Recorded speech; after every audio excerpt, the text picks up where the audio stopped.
So welcome to week 2. Now I'm going to warn you, it's going to go very quick, very quickly. It's going to all of a sudden be HESI week, and it goes quick. So again, don't get caught behind. Some of you who hadn't handed in a discussion question, you would have seen me yesterday afternoon, send you a message, make sure you get it in. And I think only one student in this class didn't get one in. But again, remember, there's a 2-week period of time, so you can turn it in by next week if you are that one person. And I don't go into names because nobody needs that. I was very pleased with just a little bit of looking at what I saw, what was I seeing, but you will have them graded by Wednesday. So once you see the grade in your grade book, I tell you, go back, look at the discussion question in the comment that I gave you, because I'll always write a little bit more about the nutrition or any questions that you asked. If you had any questions in the course, I will be answering them there. So I was in meetings all morning and early afternoon, so I didn't have a chance today. And probably tomorrow, I don't know if I'll have a chance, but by Wednesday, absolutely they'll be done so that you'll have your discussion questions and you'll have the answers to all of them. So today, what are we doing? Well, number one, we're going to have our quiz on information from last week. And as I said, I think you're all set up pretty good for that. And this week, we're going to go over infants, toddlers, preschoolers. We're going to go into more in depth about the theorists and what do they mean. And I'm going to try to give you examples to make you understand it a little bit better. I do have an extra theorist PowerPoint. If you all, after today's class, are still getting lost with it, I can send it to you. It makes more sense. I got it from another co-professor that I oriented. It was another into nursing, teaching a new girl who actually I worked with for many years and brought her into Fortis and teaching. And she made this PowerPoint and it's actually really good. So I can put that up along with the handout that I've already given you. The Burns has opened up the case study. It's not due till next week, okay, on Sunday. But as I said, I open it a week before, and then of course I have it open a week after. So you have plenty of time. It's a 3 weeks that it's open and ready for you. Again, if it's after it's a due date, of course, it's at minus 10%. And you do have discussion question 2 also due. So do the best you can. And that's all I ask for you to do. And I'll just give you those comments so look for that. So is everybody ready to do a quiz? We're going to do the quiz. I don't have anybody an extra time in this class. So it's 5 after 20. All right.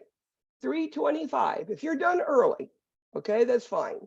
But at 3, you can put yourselves on, turn off your screen when you're done.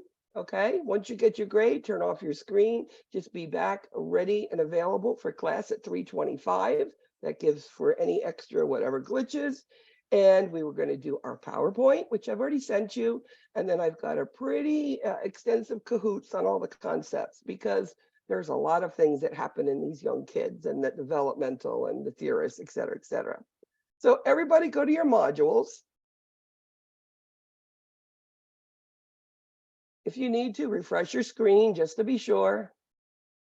And go to quiz 1 under week 2 and click on it.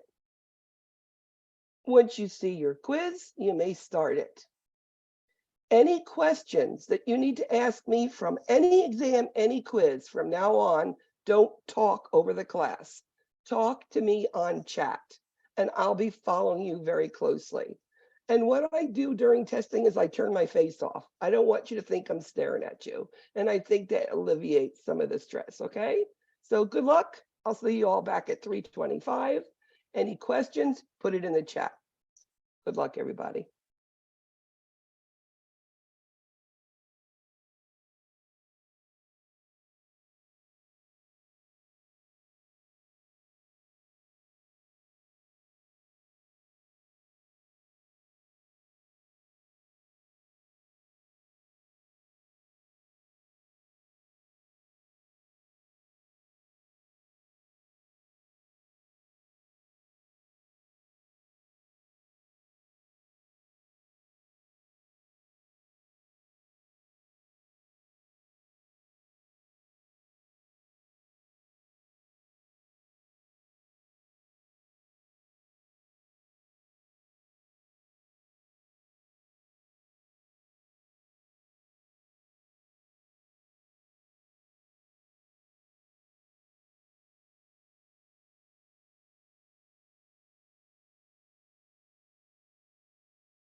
So how did you all feel the quiz was? Stuff that you heard? No, no surprises. It's like, but which question, what's the answer, right? Trying to determine which one. The one question that I've seen that I just briefly went through it, the one thing that you're not getting is the pain scales. Remember, FLAC is what? Up to age 3. At age 3, it becomes faces. Because think about it, FLAC is faces, legs, activity, crying, consolability. That's somebody who can't verbalize how they feel. And children below 3 shouldn't be able to absolutely verbalize what's going on. Well, some can, but they're not going to be able to pick a face on how they feel. They just says it hurts, okay? So you can describe their pain a lot more with that FLAC scale. So, how do you differentiate FLAC and Oucher? Well, they're similar. They are similar. Just to let you know, Ashley, many of the scales are not used universally, but the ones that I choose to really emphasize, FLAC, faces, numeric, are the ones that are usually used because they're easier to understand. But I can understand, that, wondering what's the difference between them. Maybe I should make that question without the oucher in there, huh? I mean, it could, yeah, absolutely. I agree with you. Anyway, anybody who wants to review the quiz, remember, I'm just going over that pain thing because we're going to go over it again, today when we talk about the children. And that's something you're going to see on exams, HESIs everywhere, understanding how to evaluate pain. Pain is a big topic. It's part of the child and their well-being and keeping them pain-free as possible, because we are traumatic care now, pediatrics, and everything we do is to decrease or eliminate that pain as much as possible. So let's go ahead and let's start with our PowerPoint. Anybody who wants to go over this quiz, please wait till we can go over at the beginning of quiz class next week if you want, or after class. But again, remember, these quizzes are all week long.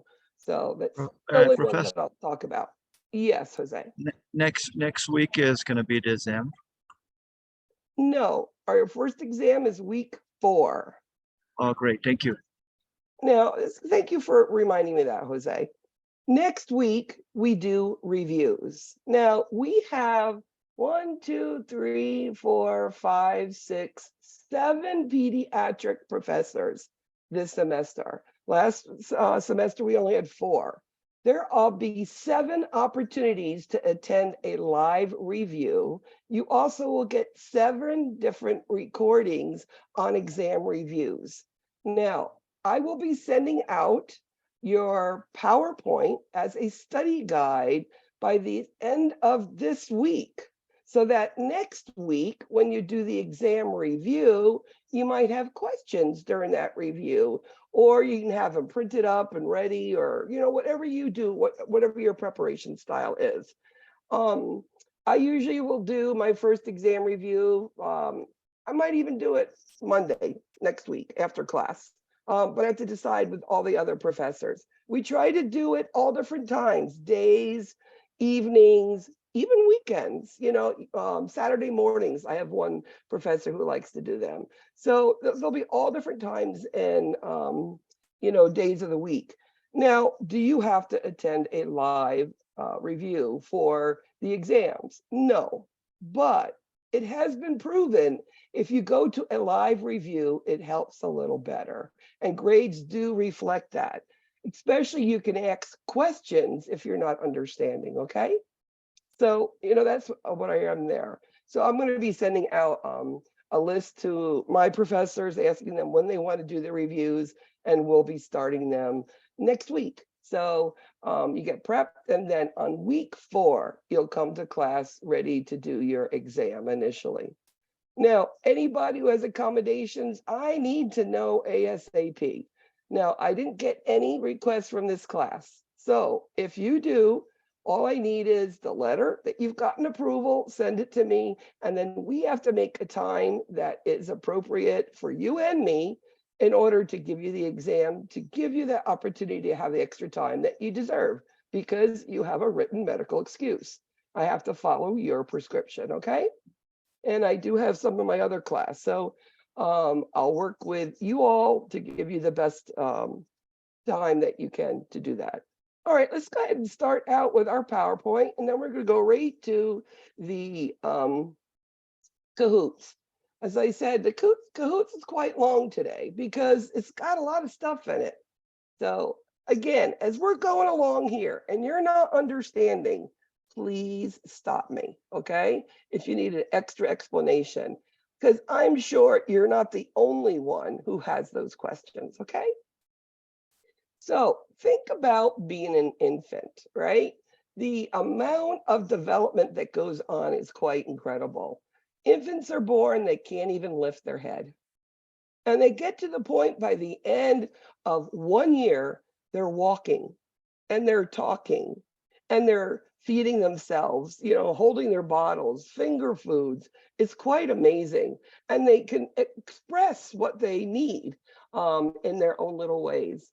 So we know that the central nervous system is like growing like crazy, which means, you know, those nerves are hitting those muscles, which is making now the head lift up and you're turning from front to back and back to front and all of that. Now, you don't get the proper nutrition, what happens? It's going to cause all of that growth and development to slow down and stop. They're not going to be able to lift their head up and turn over because you need to fill the tank with fuel, nutrition. And if you don't have fuel, what happens to the car? It stops, right? Same thing with, you know, the body and with children. If you don't feed it, it's going to be delayed in some way or another. Now, good thing about children, they catch up pretty quickly. You know, you think about why do we do a height and weight on every single child when they go either to an ER, urgent care, doctor's office. We're measuring, are they getting the proper nutrition, right? Initially, seeing, are they growing? Are they doing the things they need? Then we look at the growth and development things. Okay, let's look at how they're growing. Well, initially, we know that the baby is floating around in amniotic fluid and it's full of fluid. So they can lose up to 10% of their body weight. That's normal. But after a week, they're going to start gaining again. And it's 5 to 7 ounces a week for weight gain, which is quite impressive. Now, how do we know if they're growing properly? Well, they double their birth weight by 6 months. Born at 7 pounds, at 6 months, they're going to be 14 pounds. And by 1 year, they triple it. They're going to be 21 pounds. And as long as they're close to that, we know they're getting what they need. We also can see if they're overfed too, right? If they're gaining too much. And then maybe it's because they're eating too much, or maybe they put juice or something into the diet that's just giving them empty calories. Who knows? Now, the first 6 months of life, they gain 1 inch per month. That's 6 inches in 6 months. Now, how many times in your lifetime do you do that? Never, right? It's quite incredible how quickly they grow. Now, as they're born, we have gotten that vital signs chart. And I've told you, those neonatal babies, up to the age of 28 days, they have a heart rate of 140 to 160 at rest. And that's normal. We're going to see the respiratory rate normal, 40 to 60. They're all going to start to slow down when the body becomes more efficient, right? The heart can beat better. The lungs don't have to work as hard. And it starts to slow. And then we get to the vital signs of the adult, right? We know what those are, 60 to 100, respirations 12 to 20. So we're going to see it getting more efficient and the numbers going down. Now, at birth, mom gives the immune system and gives the blood to the baby. Now, we do not start to make our own red blood cells till around 3 to 6 months, depending, which means mom's blood cells are going to die off. So what happens? These infants will go into what we call a physiologic anemia. You might see, and it's normal to see a hemoglobin hematocrit of a 6-month-old at 10 hematocrit and 10 hemoglobin and 30 hematocrit. That's just something because the body's not making their own cells yet, okay? Now, the head growth. Now we know at first those heads are really big, right? Well, they continue to grow for the first 6 months. And they're born with these big open spaces there so that as the head grows, those big spaces can accommodate the growth of the brain because the brain is growing because we're feeding it with nutrition. And that brain needs to fuel the muscles to start that moving and walking and talking and fine motor skills and gross motor skills, okay? As they get older also, they're born and they don't really see colors and each eye works differently. They don't work together yet. It's up about 6 to 8 months is when all of a sudden both eyes will focus together and work as one. And it's binocularity is what the name of it. It's one eye and the other eye. That means there's no depth perception. They go to reach, but is it this eye or is it that eye? So they don't grab it accurately yet, but it starts to get better. And they start to hear a lot better too. As I said, central nervous system is the quickest, it grows the most. And we know that this child has gone from not really being able to speak or move.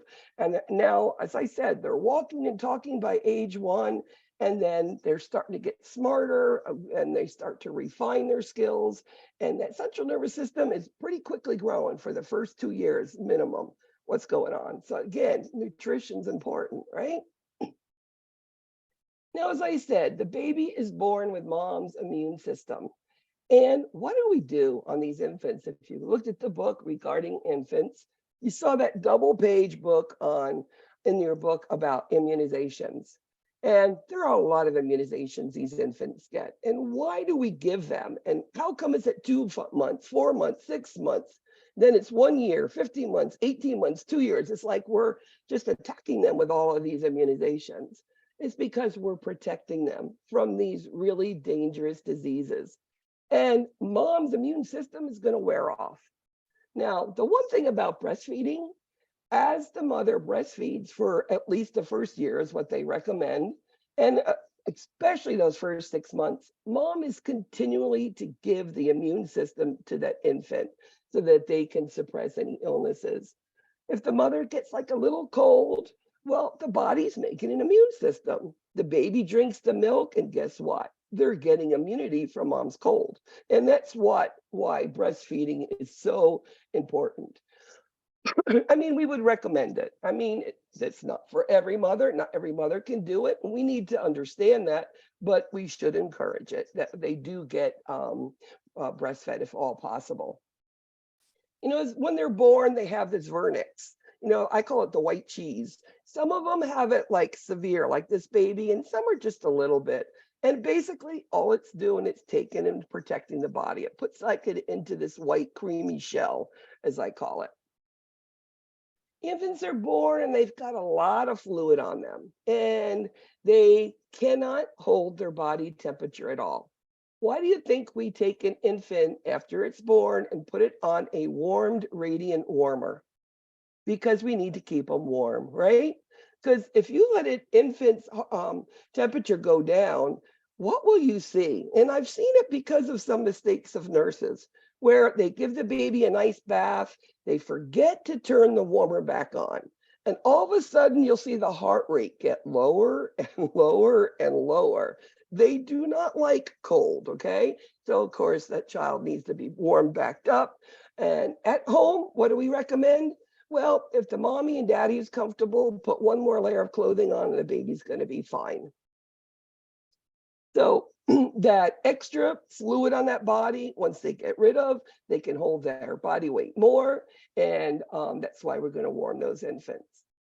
Now, all the body systems are immature. We know the kidneys are still immature. How do we know if the kidneys are working right? Well, I always say that you have to have about 6 wet diapers a day. That's a normal thing for children. It's something we teach them regarding breastfeeding too, because they don't know how much is going in. You can't measure it. But if they're having 6 wet diapers, they're having plenty of food.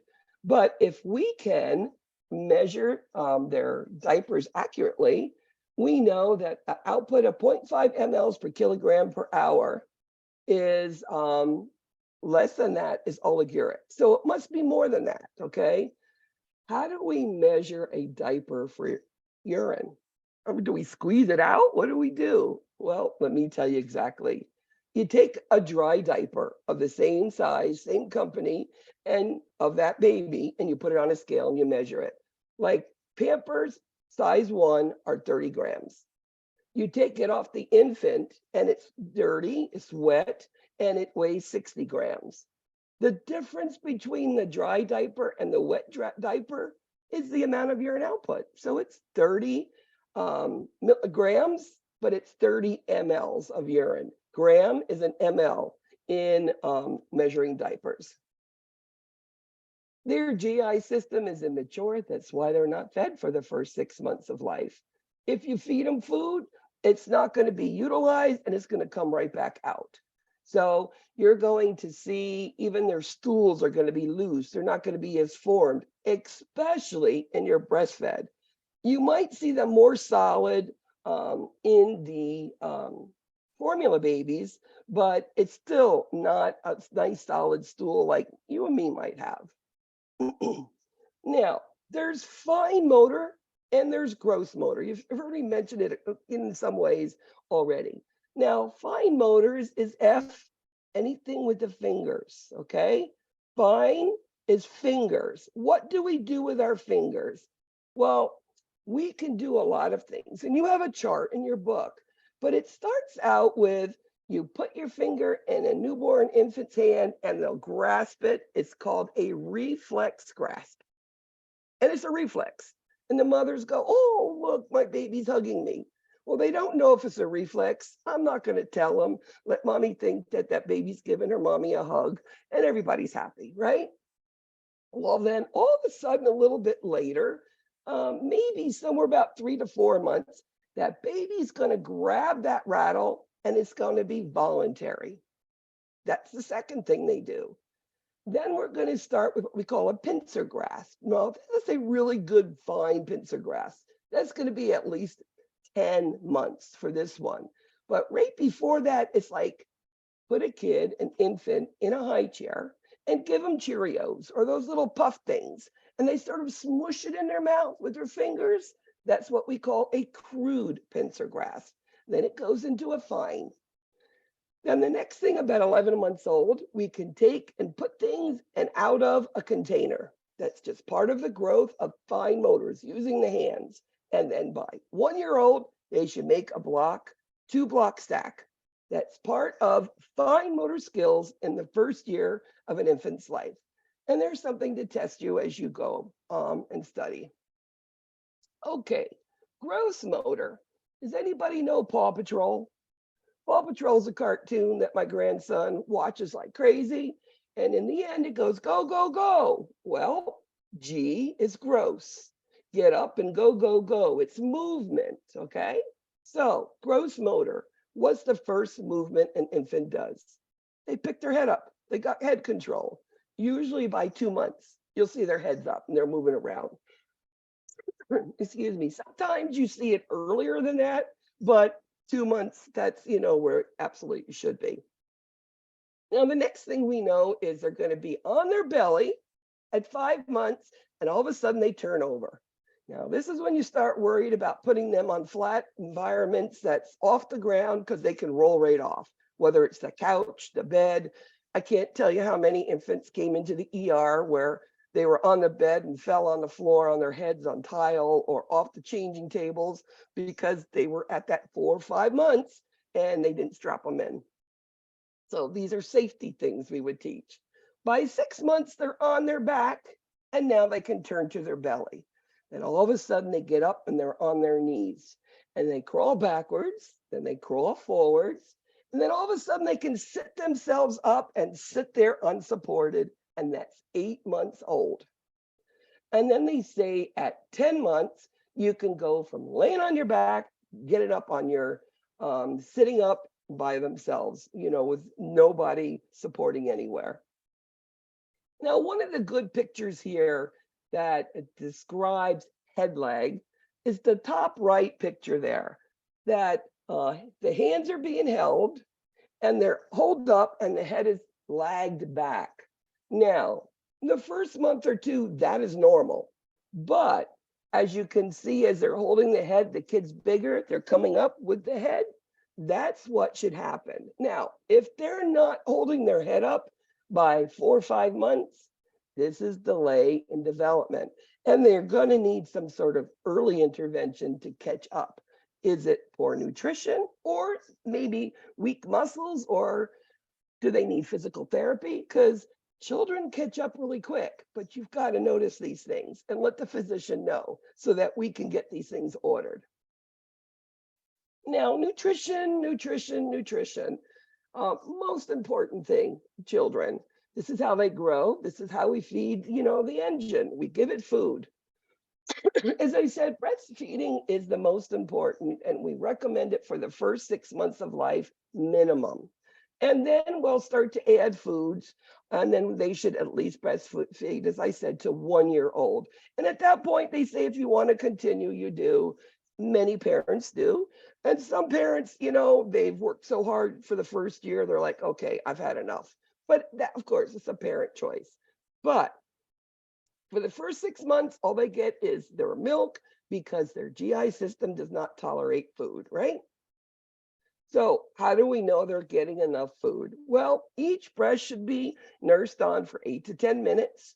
And how do you know if they're getting enough? Well, I said a minimum of 6 diapers. It could be up to 8 wet diapers.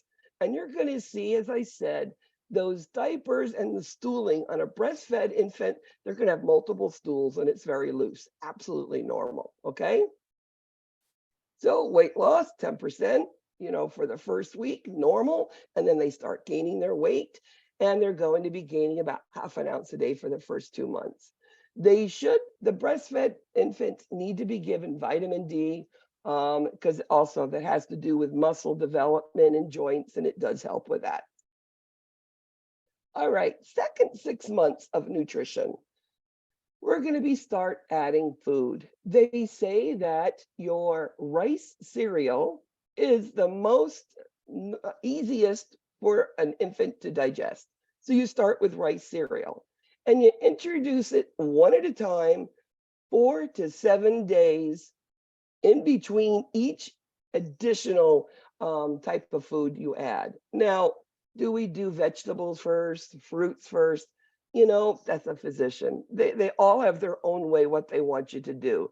But the key is 4 to 7 days per each food introduction. And then if they're okay, you add another. Now, how would you know if it's not good, that the child's allergic to it, doesn't tolerate it?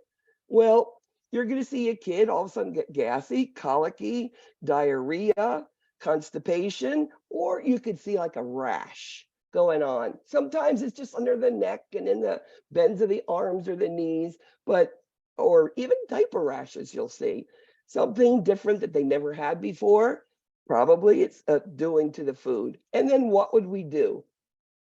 Well, as long as it's not anything profound, we will, start another food and then maybe go back to it and see if it happens again.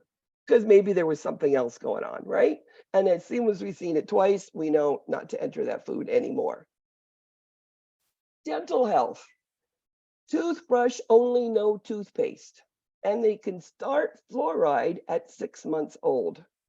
Now, to prevent these dental caries, they say no bottle propping, and every parent's had to do it for some reason. Whether you have 2 kids at the same time, twins, triplets, or 2 children born very closely together, it happens. But they're saying no bottles in the bed. The only sort of bottle could be is water in the bed. But small infants, that's just empty calories. So we don't do it really, really early. Now, pacifiers, I could tell you I have heard, being a nurse since 1976, I've been a nurse. I've heard them, they're good, they're bad, they're good, they're bad.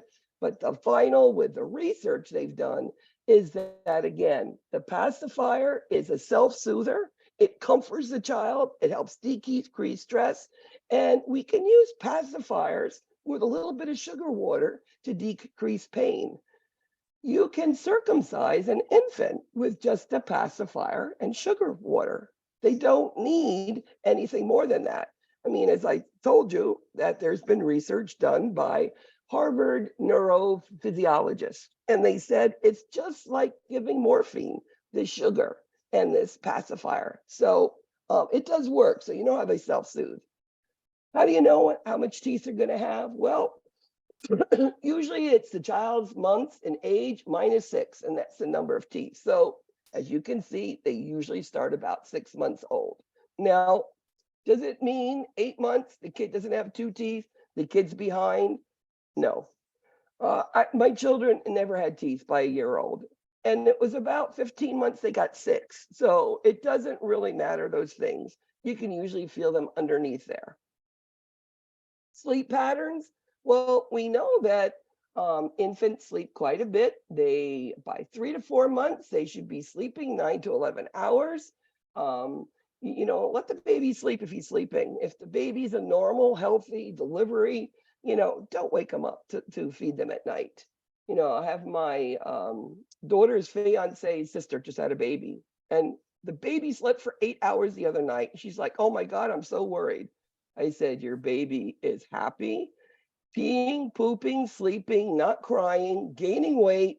Leave the kid alone. Let the baby sleep." So she's listening.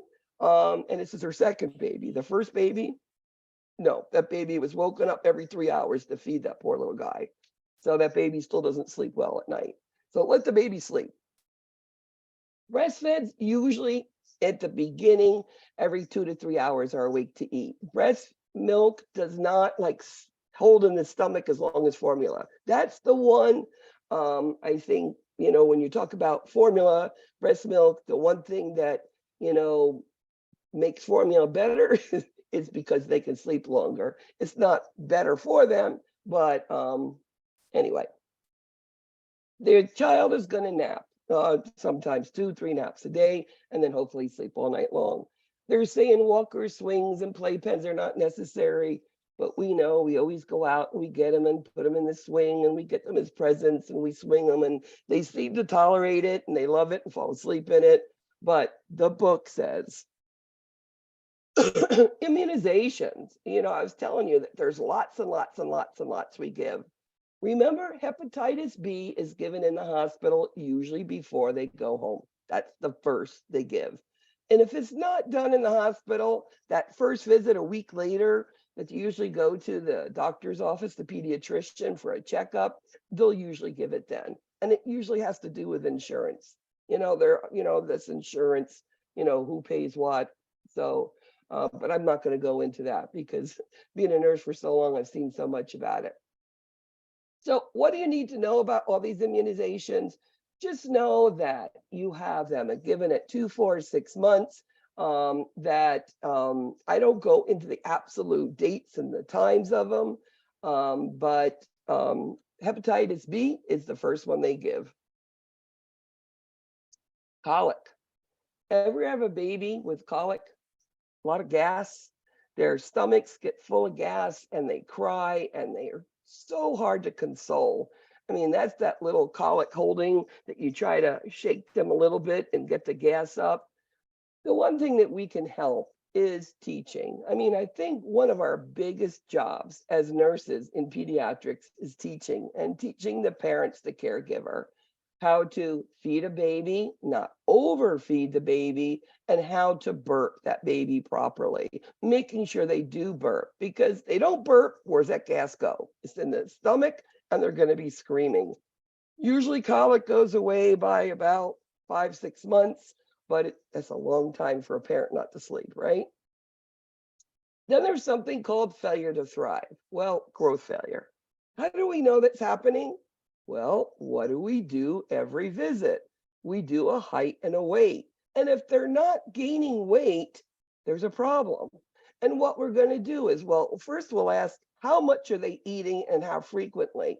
And seeing if there is a problem with diarrhea, those things, if they're losing calories, or maybe regurg, where they're spitting up a lot. These things, of course, they're losing calories. Now, after that, they'll go in and they'll look at it. and see why they're not gaining weight. It could be a metabolic problem, could be an intolerance to the formula. Many of these infants get multiple brands of formulas.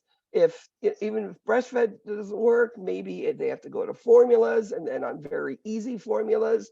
There's some things like Nutremigen. If you ever smelt it, it smells horrible. It looks like oil because it sort of separates in the bottle. But the kids, they don't have that big taste yet. And then they drink it and they think it's okay. So that's something that baby's not gaining weight. They need to be worked up. Now, positional plagiocephaly. Well, cephalic cephaly means head. A lot of these infants, remember today we are back to sleep, preventing SIDS death, right? Which means putting them supine. Their heads are on the back all the time. I mean, you'll even see the hair missing, right? Because they're on their back so much, sleeping. Well, sometimes they get these, what we call flat heads.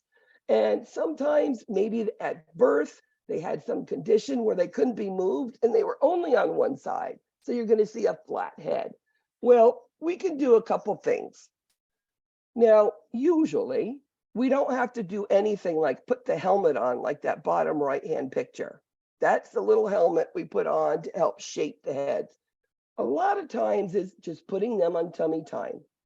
These scalps, bones on infants are very soft still, and they are malleable and moldable. That's why that helmet works. But if you put them on tummy time, you're giving the back of the head and the sides a chance to become rounded. I mean, I know my grandson, he had a flat head. I mean, the back was flat. But we went to the physician and the pediatrician said, just tummy time him, he'll be fine. And today, he's got a beautiful round head. But sometimes the physician will go and put him on that head. Diaper dermatitis. I mean, how many of you have babies who've had a diaper rash? It is horrible. And what's the worst part about it is these children urinate or stool and it burns. So these kids aren't sleeping, they're getting irritable because of the pain of it. How do we treat it? Well, there's many different things and many thoughts. Well, did you change your laundry detergent? Did you change lotions, bath sort of shampoos, body washes? Did you change diapers? Did you change, wipes? All of these things could cause it. Also, did you change diet? Breastfed can also cause that by a change of diet. Or as they're eating, how do we treat it? Well, this looks sort of like little red dots that are bumps, looks more yeasty. That was going to require a little bit of nystatin medicine, right? But it could be just red and irritated. Maybe they need some sort of emollient gel like A&D ointment, even Vaseline, sticking it on there and taking care so that when it gets wet, it's not going to burn that baby. Another thing is seborrheic dermatitis. This is cradle cap. You got this beautiful little girl born and she's got this flaky scalp and you want to put a bow in it, but they're flaky and you're sort of embarrassed about it. And like the parents are like, well, how am I going to get rid of that? I mean, she's so cute and I want to put a bow, but I want to put a hat on to cover it. Well, every night when you bathe her, just bathe it with soap and water normally and take a soft comb or brush and just brush it. And slowly it will come out. I've also heard putting mineral oil on it at night and then in the morning washing it off and taking that comb and brushing it through. But it will go away, not in one sitting. It's going to take, maybe a week or two, but you can get rid of cradle cap. Now, one of the things that can happen is called sudden infant death syndrome. I've mentioned this and it's why back to sleep. Now, what are the risk factors for sudden infant death syndrome? Males are more than females. And ethnicity, it's, what's your background, your culture, where are you from? Sometimes you'll see differences there. These infants should not be on their bellies. And exposure to cigarette smoke in the house. So if somebody in the other room is smoking, the baby is getting that exposure. So out of the house if you want to smoke. If you're thinking that you need to bundle these babies up with, hats and mittens and gloves and all different things to make them warm, overheating can cause it. Well, if you've had a recent little, stuffy nose, runny nose, little cough, that can cause it because of the mucus is in that nasal airway. I mean, it's hard for a baby to suck, swallow, and breathe. Put mucus in there, and you're going to see them having even more trouble. If they're not breastfeeding, they're not being taken care of by the mother's immune system. There are poor socioeconomic conditions. Are they mothers not eating right? Is the baby not eating right?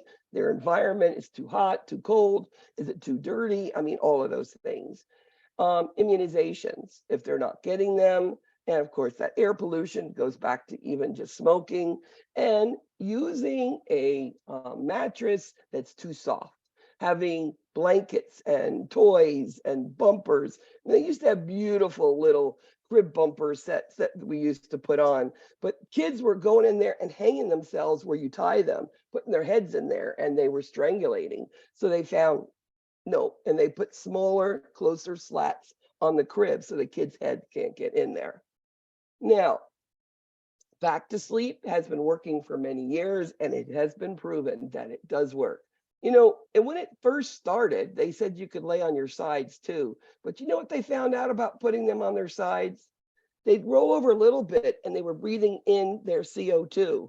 And that was causing Sid's death also. So now it's completely on the back, give them a pacifier and they'll be fine. Now there's something called an ALT-T, which is an apparent life-threatening event. This is something where the baby all of a sudden like stops breathing and turns blue. Sometimes I've seen it's reflux and they get it reflux and they arch their back and they stop breathing. And of course, they're going to turn blue. And then the parent sees them, picks them up, pats them on their back, and they start breathing. And then they bring them right into the doctor or to the ER. Well, any infant that has an ALT-T is going to have a complete workup to make sure it's nothing neurologic, okay? Once they've done everything in the GI workup, they'll be sending that child home on a monitor. And these monitors are actually great. We put them on, it's just a Velcro strap with two little leads. It has a heart rate and respiratory rate, and we set the alarms. And if those alarms, the child's heart rate, respiratory rate are different, there is an ear piercing sound. Well, number one, hopefully that'll wake up the infant, but it also wakes up the mother to go check their child. So those are called your apnea monitors. Now, Letitia is a breastfed infant being seen in the clinic for her 6-month checkup. Her mother tells the nurse that Letitia recently began to suck her thumb. Which of the following is the best nursing intervention? Should a child suck her thumb? Is that C? Yeah, absolutely normal. They either suck their thumb, their finger, the pacifier. They're self-soothing. And that's what we want infants to do. So it's absolutely normal. It's when they get to be 3-4 years old, they're still sucking their thumb. Now they're messing up their dental, their teeth and having crooked teeth, right? My little girl was this finger, this way, backwards, till I don't even know, 4 years old. Trying to get her to stop sucking the finger because of her teeth. But she's got beautiful teeth today. Okay, here we go with our theorists. And these are the 4 that I say that we will see. Erikson, Piaget, Freud, Kohlberg. Those are the ones that I have seen on your Hesses, NCLEX, the ones that are always around. Now, Erikson. Erikson is the most of all the theorists that we refer to, okay? More questions are Erikson than the other ones, to let you know. So as an infant, what does Erikson say? Well, Erikson says that if a baby cries or coos trying to get your attention, and you go in and you pick them up and you meet their needs, whether it's changing a diaper, feeding them, burping them, or holding them, and they're happy, this is what we call trust. So it's trust versus mistrust. So mistrust, what is that? Well, that's when mommy doesn't go in and pick up the infant. They could be in there screaming and crying and nobody comes for whatever reason that is. Maybe there's more than one child in the house. Maybe the mother is asleep and doesn't hear it. Maybe there's drug abuse, alcohol abuse, maybe whatever. There's so many different reasons that could be, but that child is going to get to the point where they're not even going to cry because they know nobody's coming. They just have to sit there and wait. Piaget. Now, Piaget is all about intellect and figuring things out, okay? So think about, Erickson is about a child and the way they're feeling. Now, Piaget is all about putting things together and thinking. So, sensorimotor. Well, let me give you an example of what that would be. You have an infant that you give a rattle to, and they voluntarily grasp it, and they're holding on to it, and they make a movement for, just because, and they hear it rattle, and they go, ooh, I like that, and they rattle it more. They've just figured out that they can make sound with a rattle if they move it. That is sensorimotor, okay? Preoccupational, this is more of your toddler that we see where you do things to get the attention you want. For instance, it could be things like taking a broom and riding it like a horsey, okay, because you've seen a horsey and that makes sense. It could be the younger kids, mommy goes to the kitchen and they want that mommy to come back. So they take their, let's say their sippy cup, throw it on the floor loud enough that mommy comes back. They start to learn things like this. So let's keep going here. All right, so 4 to 8 months, we're going to start to see those imitation. When you look at a child at that age, go ahead, stick your tongue out, move it back and forth, see what happens. At 4 to 8 months, that baby's going to imitate it. And you're going to see those sort of things. As I said initially, let's say the primary circular, it's like either the rattle shaking or all of a sudden their thumbs in their mouth. They say, oh, I like that too. They're learning. These are all the schemas of what they need to do to get to suck their thumb. They have their thumb there, it sort of braises, they sort of taste it and they go, oh, I like it. Those things. Okay, now we're going to look at some different little things developing their body image. We talked a little bit about it, and object permanence means that object, even if mommy takes the toy and puts it away or it's hidden behind something, the child knows it's still there because they remember it's there. Infants and children have a great memory. Object permanence. It's still there even though they can't see it. They're going to start understanding their body. They're going to start with their hands and their movement, their feet and their mouth. This is all development of body images. And it's like knowing, how these things feel and the movement of them. And they're going to be like this little kid sitting in the mirror looking at themselves, and hitting it and touching it and smiling at it and cooing at it. It's to understand, oh, I guess that's me in there. You're going to see things like attachment, separation, anxiety, stranger fears. Now, usually infants, most of them, don't want to leave mommy to go somewhere else. They want to go back. It's almost the attachment to the caregiver. And many children don't like to go to other people. I mean, there's some that do, but many don't. Now, separation anxiety is now they know their caregiver and that's where they want to stay. But let's say, the nurse has to pick up that child to go bring it somewhere to weigh it.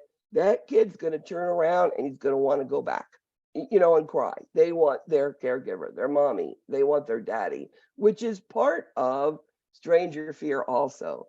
Now, separation anxiety goes through different stages, and your book goes through it quite well, where initially they're crying, they're screaming, they want mom, they had to leave, the kid's in the hospital.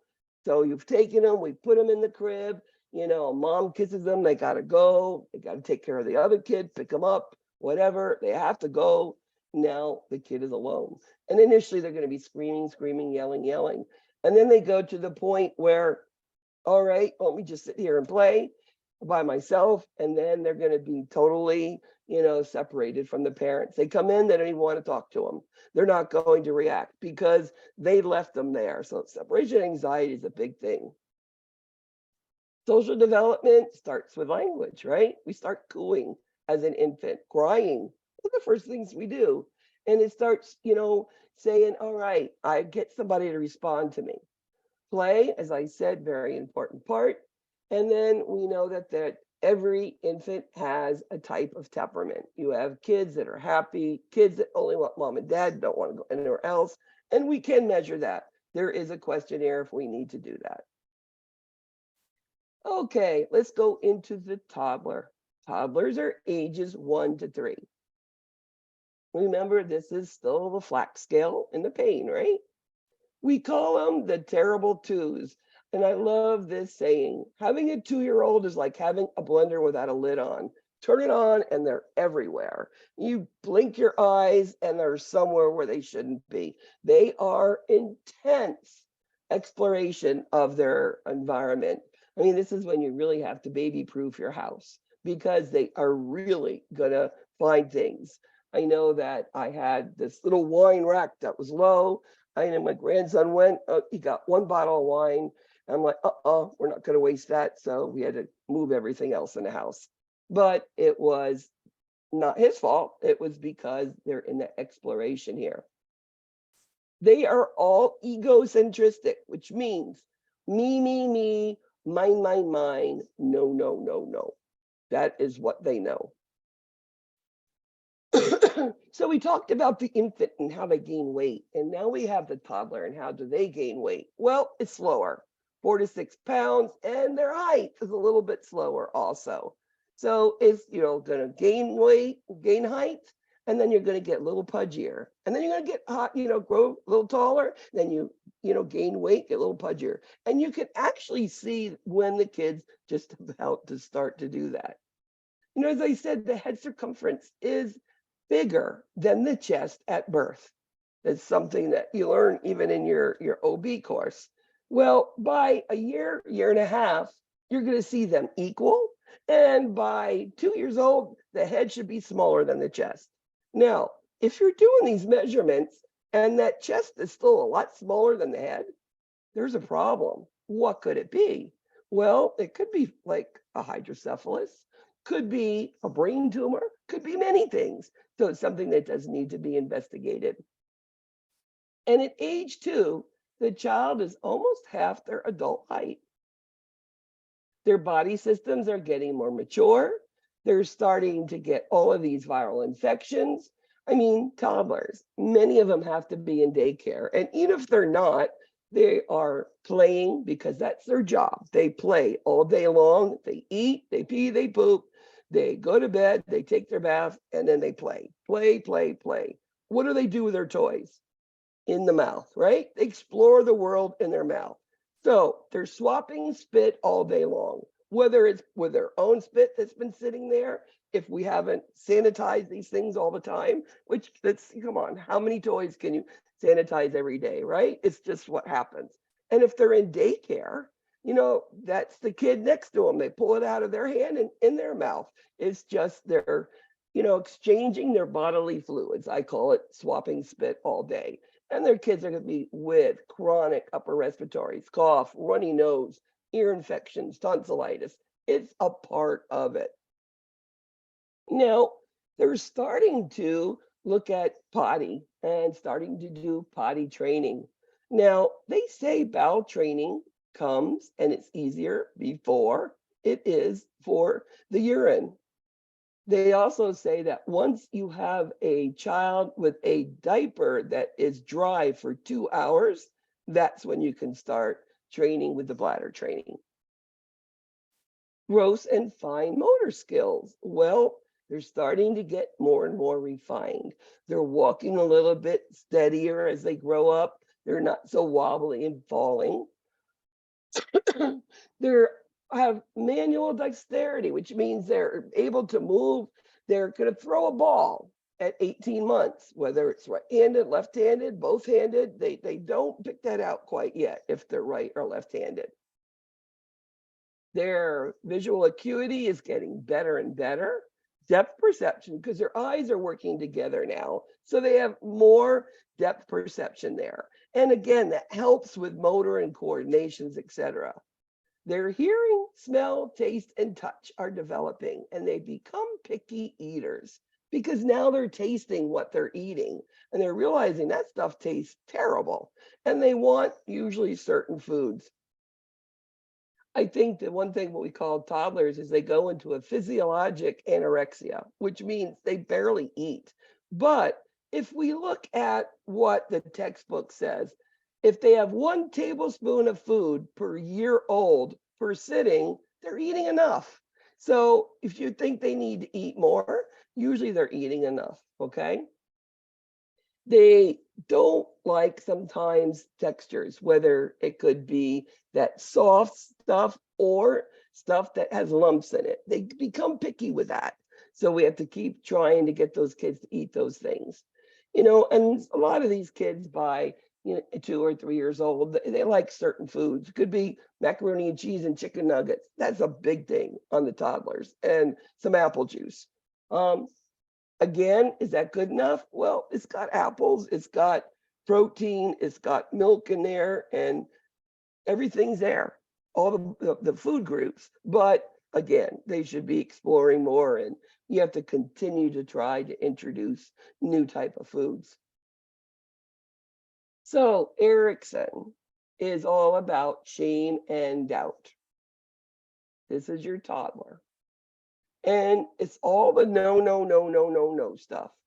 They also say that they love these children at this age loves ritualization, or they like to be on a schedule.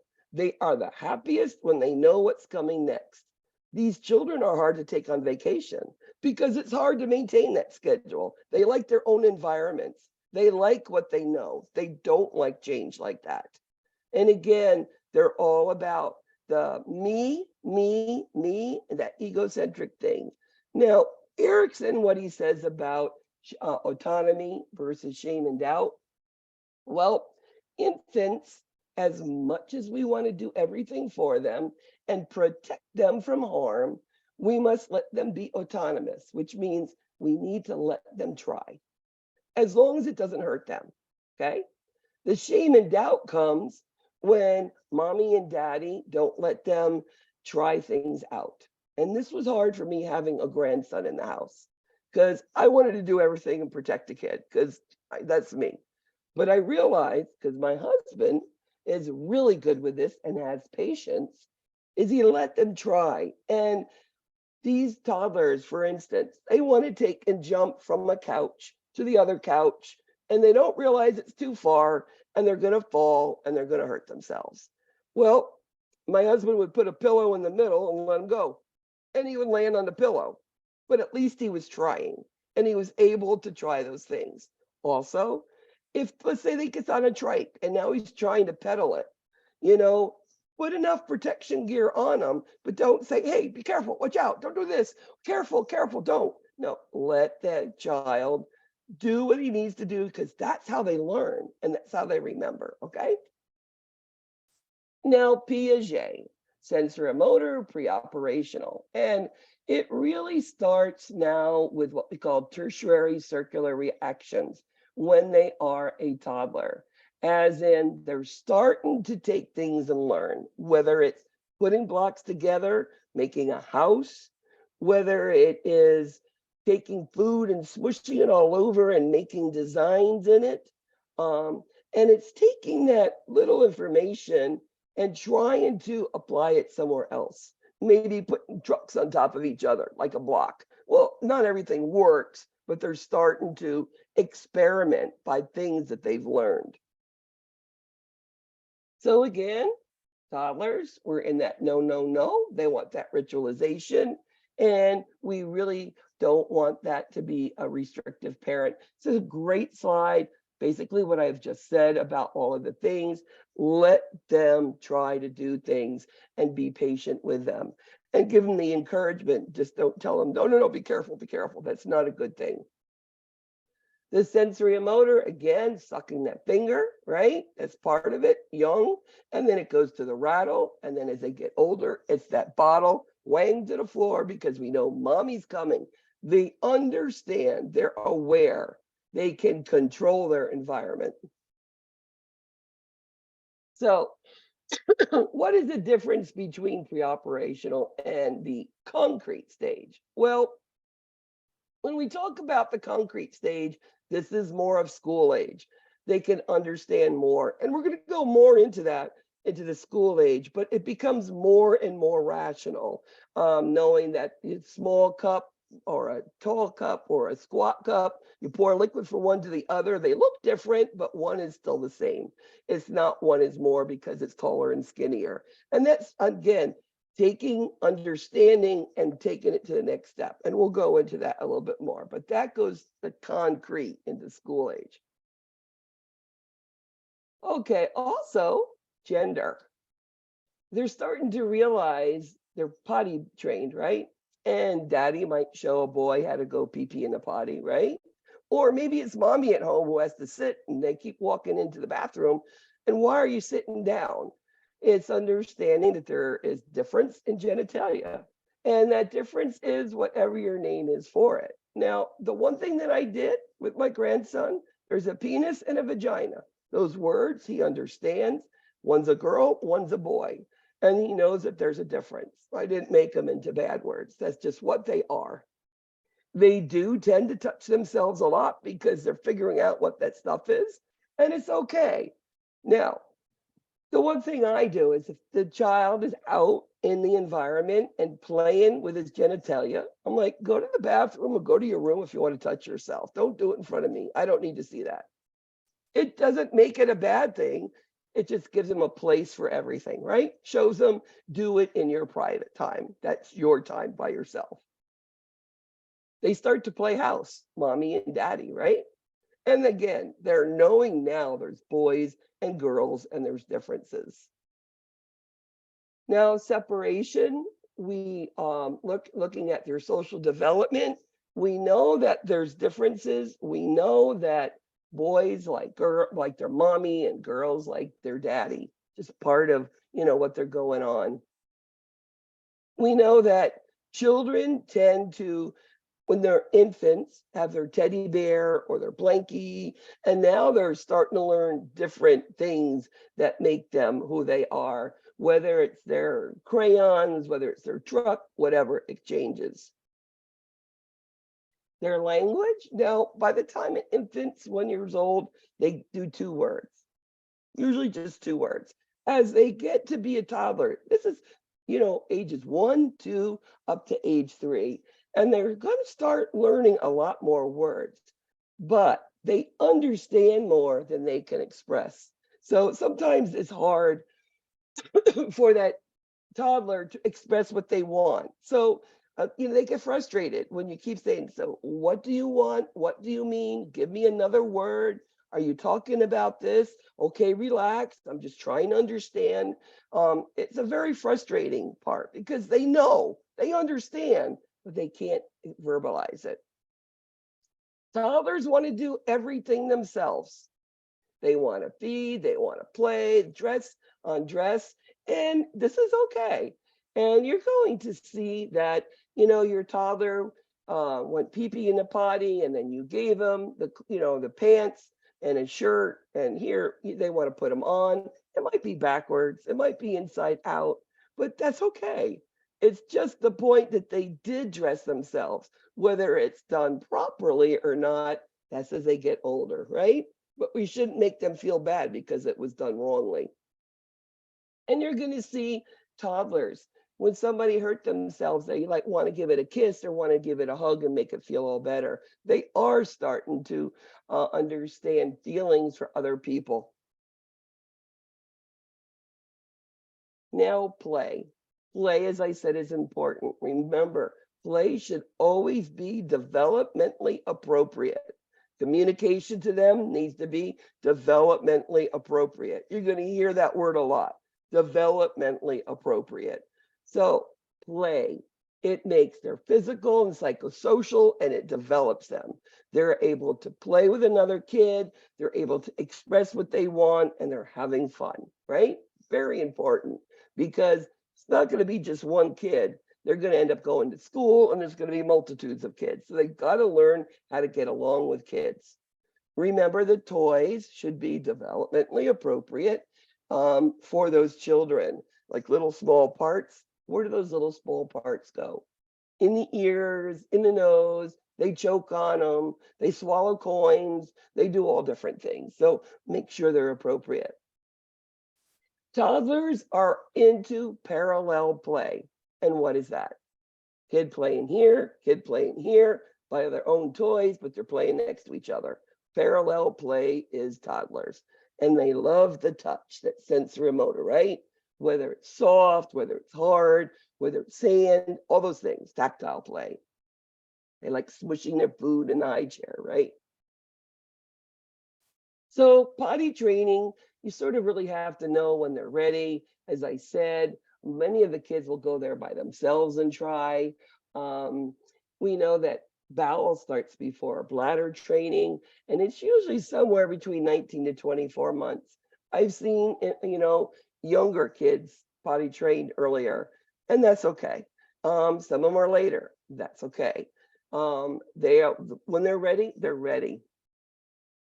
We know that there's always sibling rivalry. You love him more than you love me, sort of things. I mean, my daughter still tells me I love my son more than I loved her.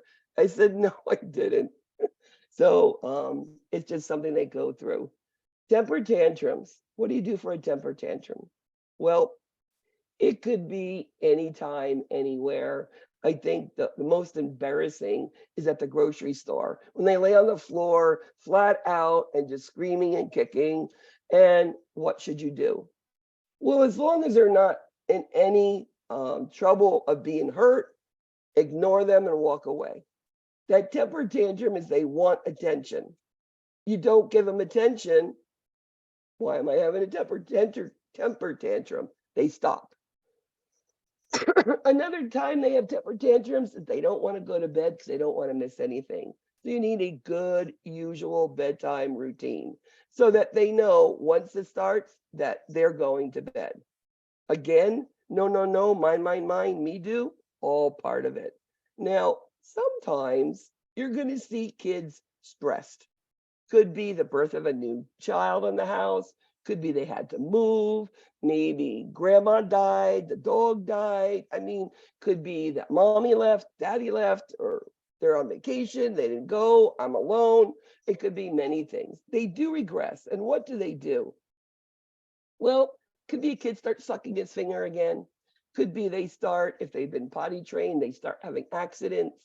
And it could be that they want a bottle, they want their blankie back when they were younger. All of these things are regression, and it's the way they deal with stress. It's just normal. So refinement of coordinations, fine motor development, and throwing the ball. Refinement, as we know, is between ages 2 to 3. Improved dexterity is by about 12 to 15 months. And we're going to throw that ball 18 months. And let me tell you, my grandson, he threw it and hit my head and it hurt because he had a strong arm even at a young age. Oops. So social, kids are really social, right? So there's the play, usually is what they're all talking about. I've already told you about their vocabulary, and it does increase, and that they're going to take care of themselves. But again, remember, playing is what they need for that social, for reaction, interaction. Of course, even with mommy, daddy, aunts, uncles, cousins, these are great things, and having the correct type of toys. Now, car seat. I remember that little metal car seat in my front seat of my mom's car. And I remember I was the second to youngest, and I had a younger brother. And then I had 5 other brothers that sat in the back seat of this big car. And I remember we sat in the front seat with these car seats. I mean, that's how far they've progressed. What do we know about car seats today? Well, they should be rear facing until they're 2, until they're 30 pounds. Not every kid gets to be 30 pounds by age 2, but their motor, their muscles are more defined. So we still will turn them around. And then they should be in booster seats till age 8, and in the back seat till they're teenagers, believe it or not. Remember, car seats need to be not old ones used by your 10-year-old daughter. They need to be up to date and making sure that they have the best safety equipment in them.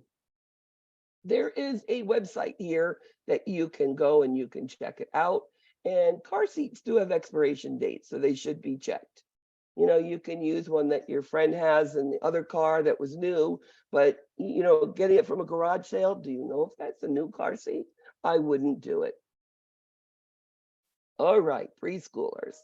This is your ages 3 to 6. They say 5, but 6 is when school age starts. So 3, 4, 5 years old, all of it, those whole ages. This is where they're starting to get ready to come out of the house. They're not just going to play in daycare. Now they're going to learning environments. They have to sit for a longer period of time. They have to pay attention. They've got to get along with kids. They've got to learn to follow rules of other adults. And now they're learning, right? Again, their growth is really stabilized. It is slower weight gain, slower heights going on. Again, they're getting more mature. These children do not need to be as much on that ritualization routine as toddlers. Toddlers, absolutely. But preschoolers handle that stress and change better. Their gross motor, get up and go, go, go. They're walking, running, climbing, jumping. Fine motor, they could like button to button, you know, those snaps sort of thing. They can dress, they can draw on the lines. All of these things are your fine motor. Now, Erickson, what we talk about here is developing a sense of initiative. They try to do for themselves. And, you know, part of Erickson is part of realizing right and wrong and wanting to do wrong. Very similar to Kohlberg here, but it's also learning feelings of guilt, anxiety, and fear, because they don't want to be different than the other kids, and they want the other kids to like them. Cognitive development, they're getting ready for school. They and how do we do that with these children when they're younger? Well, number one, if we know the kid's going to be going to preschool, you know, next year, we know that we need to start giving them that positive attitude to school and how great it is. And reading to the child, you know, my daughter is really good. And every night, this kid reads 2 or 3 books. And now he's starting to, in kindergarten, starting to read. And everything he says or everything he sees, he's trying to read what those words say by pronunciating it out, which is really great. And he is starting to learn more and more. And that reading and that encouragement to be in school, it does work. And remember, get that kid in activities, whether it's gymnastics, whether it's sports, whether whatever that activity is, making sure that they get along with other kids and, you know, working together. Now, Piaget is now we're starting to be aware of other people. Okay, before it's egocentrical. Well, now in Piaget, we're being aware of everybody else. And now they're starting to listen to the other kids and understanding it. Their language is getting more and more evolved.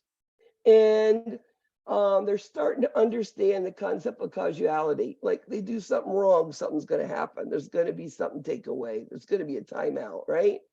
Remember, timeout is 1 minute per year of age. That's what they say with it. The concept of time, they don't know the clock, but they know in the morning when the sun comes up, we're going to be going to the beach. After you eat your lunch, we're going to be, you know, watching that movie with you. Tomorrow, when the sun comes up, tonight, when the sun goes down, you know, after your nap, mommy's coming to get you. That's what they understand with events, not with time on the clock. And they are these magical kids. They're taking cars and people and they're talking to themselves and they're flying in the air and they're just creating their own little environment of fantasy, which is magical thinking. Now, Kohlberg, as I said, sometimes a little bit similar to Piaget, but it's right and wrong and the consequence for each. The right, you get a good consequence. Maybe you get a treat, right?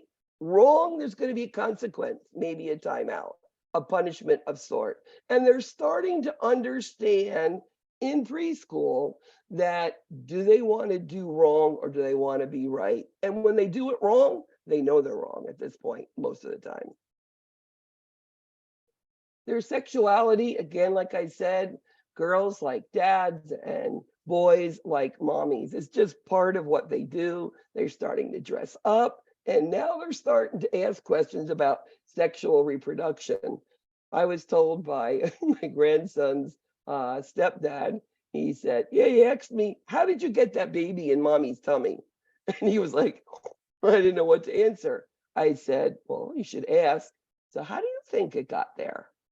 And then you start from there because you got to know what they understand. You can't just go into this big, of really what goes on. Again, that ritualization, that negativism, that no, no, no, mine is disappearing when they're preschoolers. They're dressing themselves and they love to please. They like to do things right. They like to be saying, good job. They like that. Again, they've got good values and standards, and this comes from the family, and they're starting to understand their family and their culture. And again, they're starting to understand other kids are a little bit different, but they are going to challenge the code of conduct. They are going to, especially bedtime, right? So you've got this ritual going on, they're okay, and then it's like, oh, I got to go pee again. Oh, can I have another glass of water? Oh, I need to give daddy another kiss. Can I read another book? Oh, I need to, right? They are challenging it, or if like, you need to finish your meal before you get up. And they're like, 2 bites? No, you need to finish it. They're going to challenge. And now let's go over these types of plays that go on.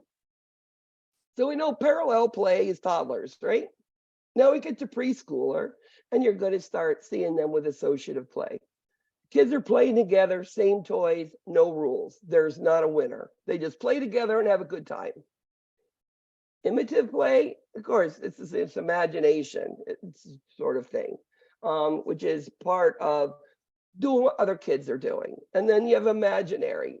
A lot of kids have their own little imaginary playmates. And as they could be like a tea party, these little girls, one alone, and they're talking to the other partner, and then they're answering for the other person at this tea party. It's just part of being normal. Dramatic play, we use that a lot in the medical sense to find out what went on during certain things. It could be an abuse case or something like that. So that's used usually under a control environment. And then mutual play, just playing together.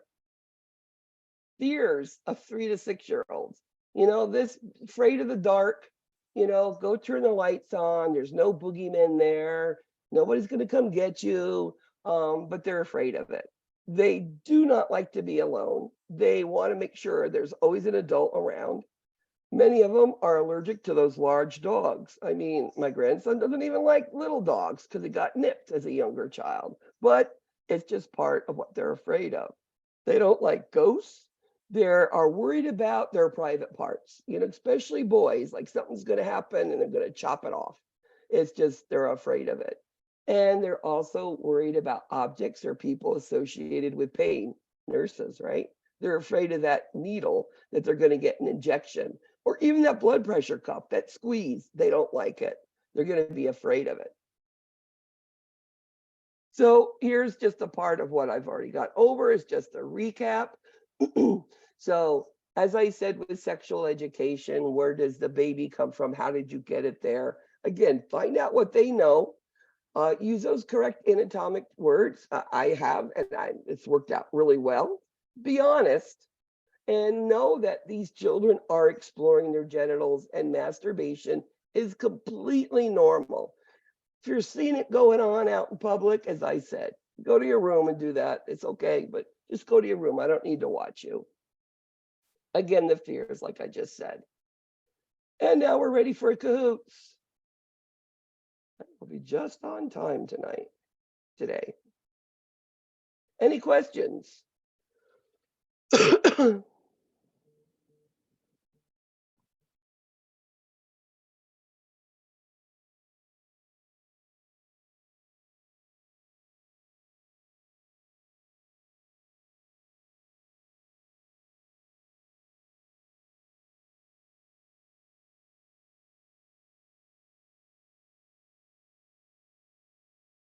So you come in on your cell phones. So on your cell phone, go to kahoot.it. It'll tell you to pick out a name. And then you're going to look at the screen and see what color it is. When you know the answer on your cell phone, you'll push the color of the correct answer.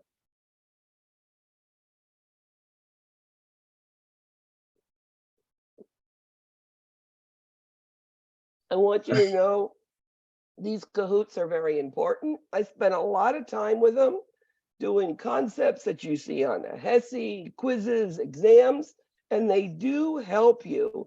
If you don't understand a concept, you go back to the PowerPoints, go back to the lecture, go back to your book, because you will see it again. So Kahoots are important to look at. Let's get going so we get How about the done B number? about on time.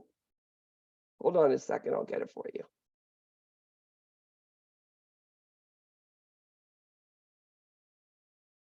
I'll multi-select. Types of play considered to be sense pleasure play. That sense is the touch.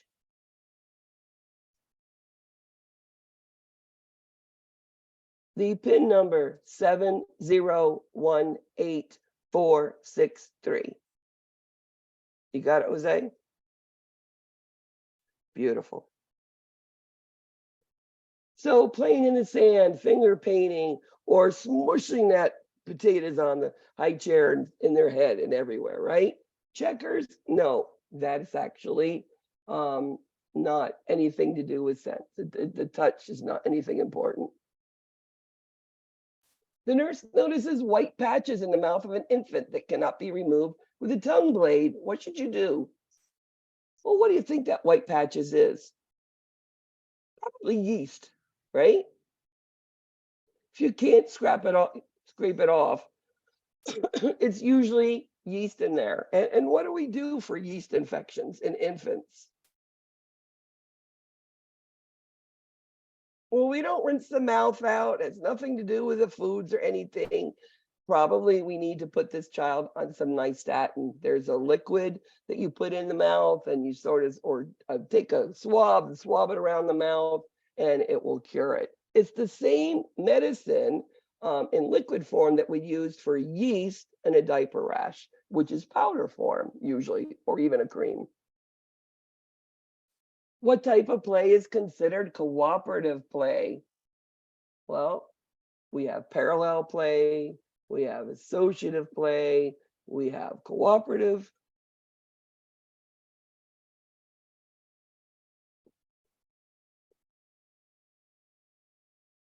So remember, when you're with cooperative play, it's a kid played together, one or two or many, but there's a goal. And that usually means there's something that you do to win, whether it's playing checkers, whether it is building the castle and put the flag on top. There's a goal in the end, okay? A board game describes it the best, okay? It's not sharing, it's working together, the same goal that they are going to accomplish. Working together would be more associative, right? They're playing together. According to Kohlberg's pre-conventional level of moral development, a preschooler has moral reasoning. What? What's Kohlberg all about?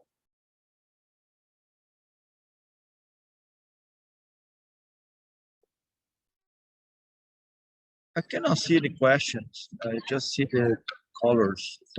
It should be your questions on your computer. Okay, Kohlberg is right or wrong and the consequence for either the good or the bad. They understand that I need to do good to get good things if I want them, or if I do something bad, something's going to happen. They're going to take something away, whatever the consequence, they're understanding.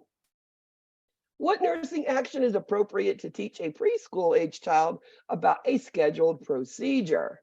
So you got a kid between ages 3 to 6, and they need to go in and, let's say, get tubes put in their ears. Now, as I said, kids like to know what's going on. And if they know what's going on, on a developmentally appropriate age level conversation, they're going to tolerate this procedure. So number one, get on their level developmentally and let them have a doll or a picture, a diagram, explain it through that, and they understand that more. So they know when they touch them, maybe to put an IV in or something, they know what's going to happen. They're not going to be as afraid. Children, today we're teaching them all of these things on their level. A multi. What are some findings from a pediatric physical assessment?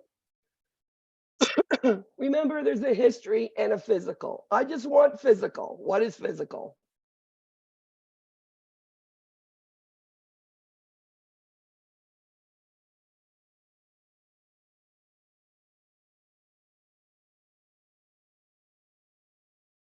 When you talk about physical, you want their height, their weight. We can listen to their lungs, their bellies, their eyes, and take a temperature, vital signs. Family history or the history of when the symptoms started are that a history. Good job. Remember, read questions carefully when you take quizzes and exams. They can be confusing. Before performing a physical assessment on a toddler, the nurse should do what to encourage cooperation?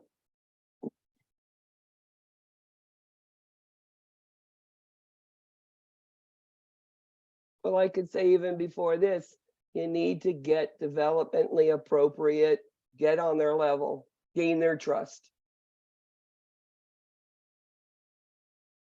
And we're going to use that minimal physical contact at first. And why do we do that?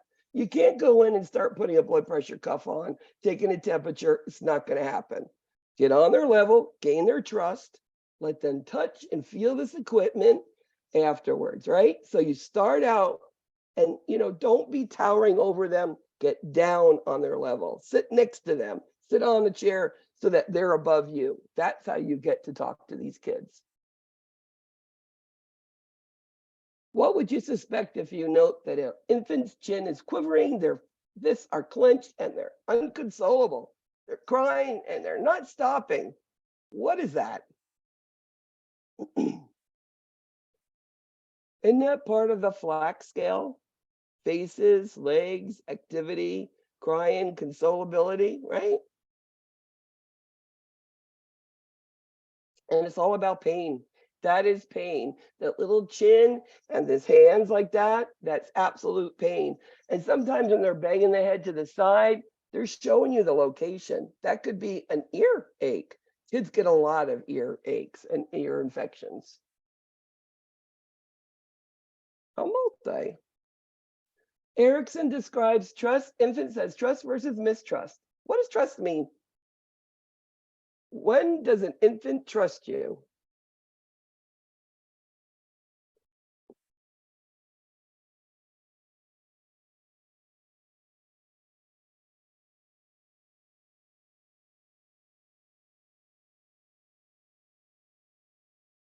So if an infant trusts you, they're secure, they're happy, they're calmer because they know if they cry, somebody's coming to take care of their needs. And that's all about trust and Erickson. Very good. A 3-year-old is having an outpatient procedure. How would you help the child be less fearful?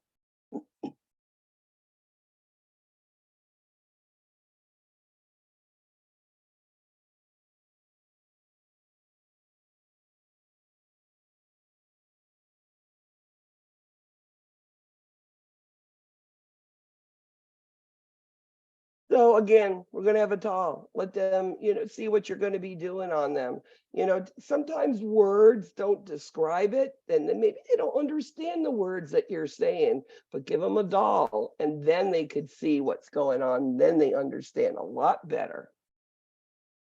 A multi. You need to do an assessment on an infant and you walk into the room and the infant's asleep in the mother's arms. So what do? The infant's asleep. But you got to do an assessment.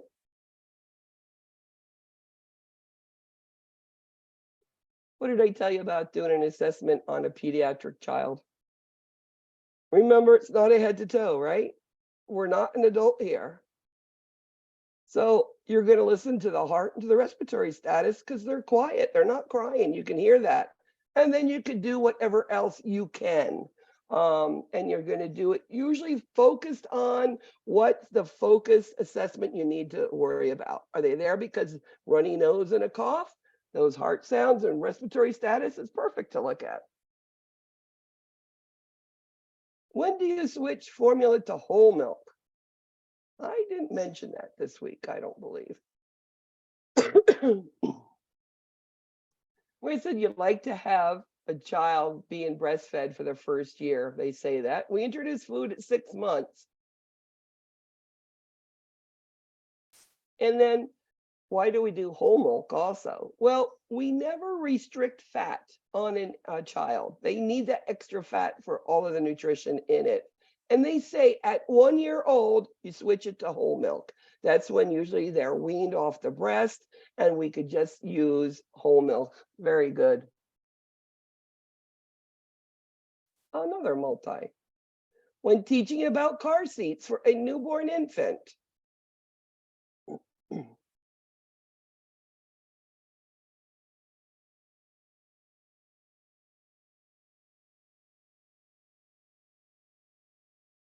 Now, they're also saying now that you have to have the car seats in the middle of the back seat. You know, many of us will put it on the passenger side behind so that you can look back and see, right? They're saying now in the middle is where it should be. So what do we know? They need to have gently used one from a friend. That's fine because you know the friend and it's only 1 year old. Rear facing, yes, and new car seats are good, but never something from 10 years old. We know they're probably expired. Another multi. When and how do you introduce solid foods to infants?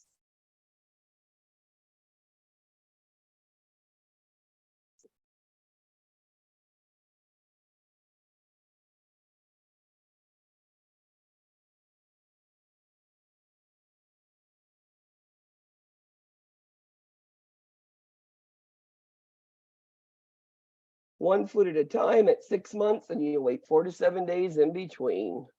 Never more than one. Before assessing a 4-year-old child, what techniques would you use to approach this child?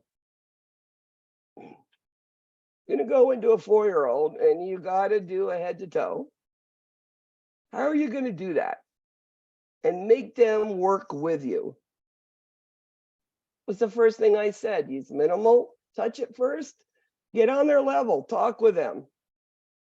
Say, hey, I love that Batman shirt. That's cool. I got one of those too.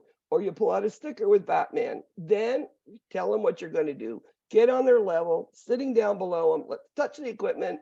And guess what? You'll get that assessment done quicker by taking a little time in the beginning.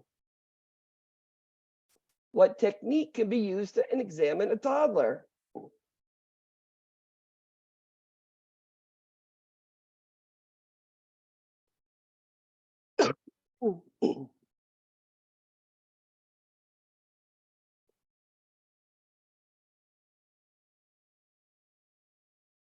So use play. Again, play always works there. Again, you're going to get on their level first and let them touch stuff and then use play. When assessing a healthy child's lymph nodes, what should you expect? So the kid's in for a healthy checkup and you're going through and you're feeling all the lymph nodes. What should you feel?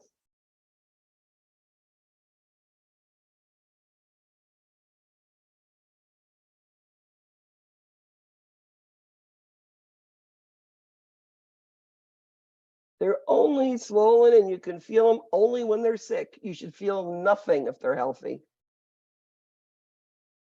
Which Erickson stage of development levels would be used for a toddler? What did I tell you about toddlers? What they like? They're exploring like crazy, right? Me, mine.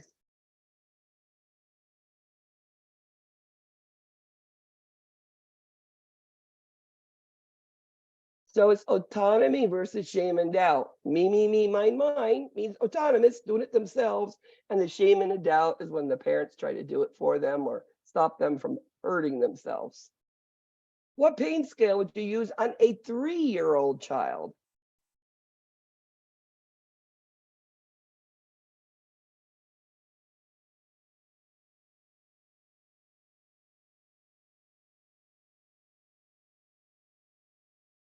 faces.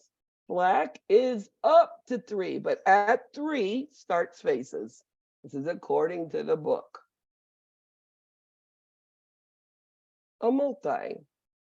Erickson's autonomy versus shame and doubt is used to describe toddlers. What does this mean?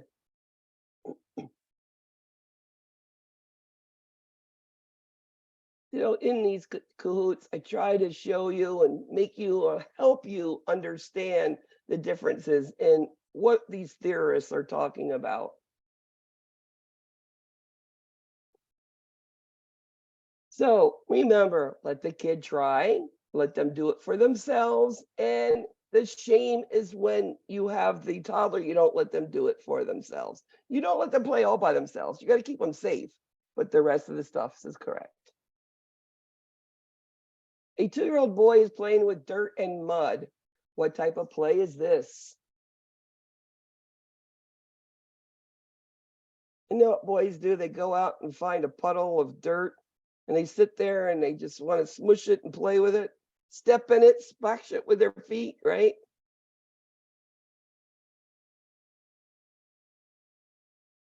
And again, that sense pleasure, sand, water, mud, anything that has to do with those textures. Food. A parent of an 18-month-old says that he says no to everything and has really rapid mood swings. Is that normal or what? What's going on there?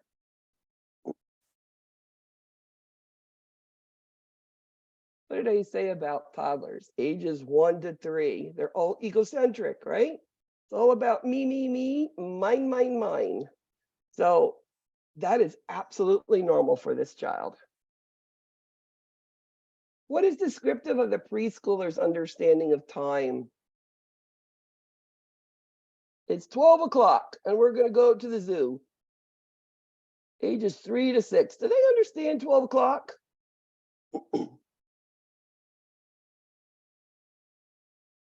Or if I'm going to say, after we have lunch, we're going to go to the zoo. That's how they know, because they understand time with an event. That's how they understand it. A 4-year-old infant is crying and shaking their head. Which feature of pain is the infant showing? With a little chin quivering, with those fists all clenched, and they're inconsolable. What sort of pain is that? What are they showing you?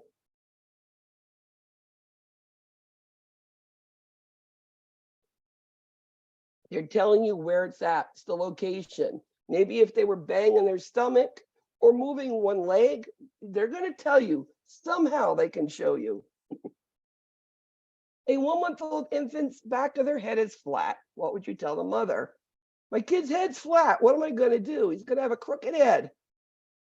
Just back to sleep. I mean, what? I don't like that. Put them on tummy time because, again, their scalps, their bones are soft and they'll mold and they'll get nice and round. Infants crawl before they walk. This pattern of growth of development is called. They lift their head, they turn from front to back to front, they crawl, they creep, they walk. What is that? What's it called?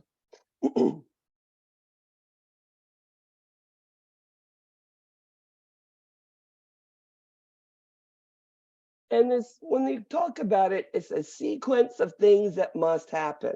So it's called sequential trends, okay? It's a sequence of what they do in that gross motor skills, okay? How do you communicate with parents that do not speak a language that you know? You know, I moved to Miami and I didn't know any language. A little bit of Spanish I didn't take. I took French. So there's no French speaking people here. They're all Spanish. So how did I communicate?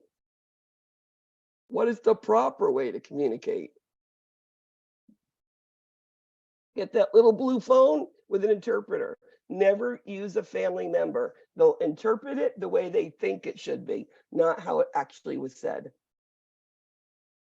What age would most children could understand under, on top of, beside of, around, over, under? Go find your toy. It's underneath the couch. It's behind the stove. It's here. It's there. How old?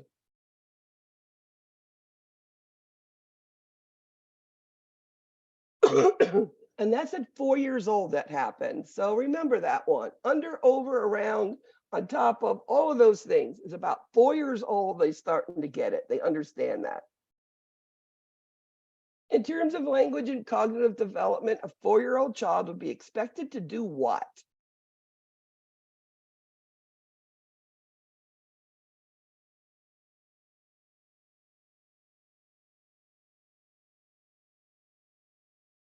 Four-year-old child, go get your shoes, put them by the front door. Go get your clothes, put them in the hamper. Get your clothes off. We're going to take a shower. Simple commands. That's what they can do. All of the other stuff is beyond them at this point. That's still over their heads. That's older age. What pain scale would you use to assess the pain of a toddler? I think after today, you guys will remember which one is which.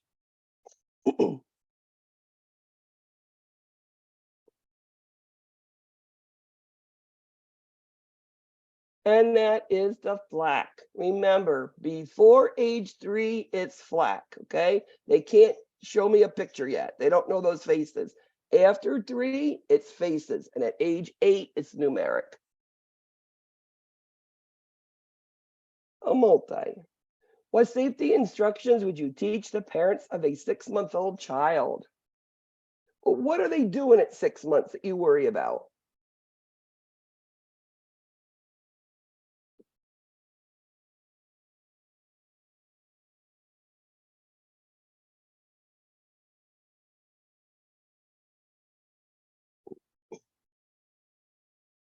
And this is what we're worried about is, okay, again, the car seat's still rear facing, cover those electrical outlets, and do not lay them on a table or anywhere, because now they're turning over front to back and back to front. Very good. And we're introducing foods 4 to 7 days apart, one at a time. Another multi. What are the cognitive characteristics of the child, ages 2 to 7, in the pre-operational stage?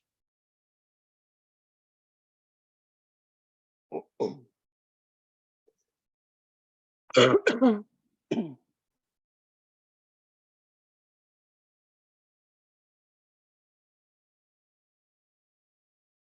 know, they're so magical at this age and their imagination goes.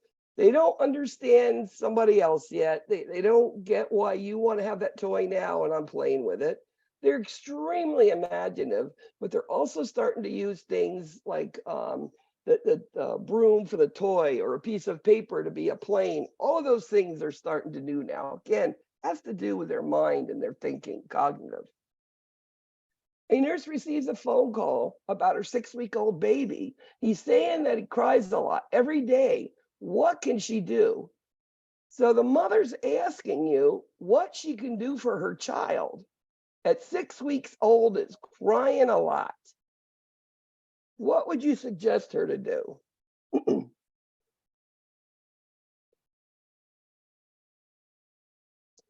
That child must get into the office and be seen by some sort of medical care.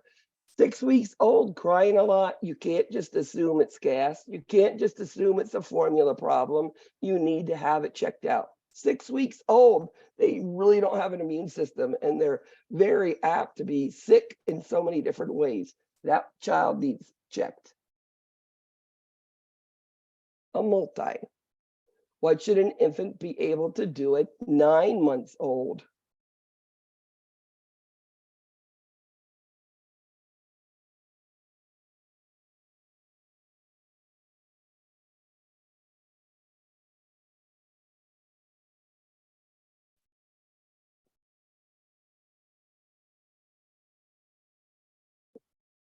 They should be able to sit without any support by 8 months old. They should be able to pull themselves on feet, hold the rattle, and then of course turn over. But it's sitting with no support at 8 months old they should do. With support at 9 months, there's a problem. The first expected fine motor developmental milestone for an infant begins with what? Fine motor, remember fingers. The first thing they do is with their fingers and their hands.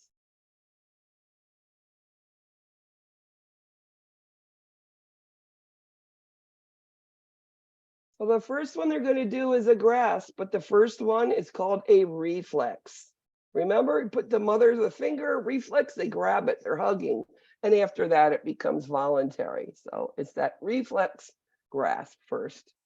A toddler's parent asked the nurse for suggestions on dealing with temper tantrums.